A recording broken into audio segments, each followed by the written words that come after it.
बिस्मिल्लाहिर्रहमानिर्रहीम। मेरे बहुत मोहतरम सामीन, अस्सलाम वालेकुम। तवज्जो रखिएगा।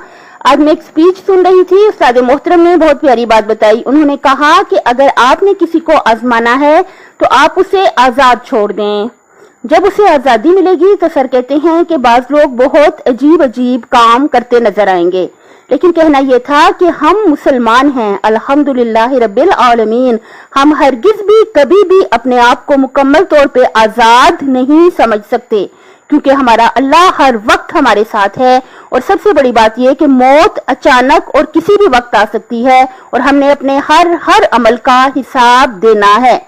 लिहाजा हम अपने आप को हरगिज भी आजाद नहीं समझ सकते। हमने काम तो वही करने हैं कि जिसकी अल्लाह ताला ने हमें इजाजत दी है, चाहे हमारा दिल चाह रहा हो और चाहे हमारा दिल ना चाह रहा हो।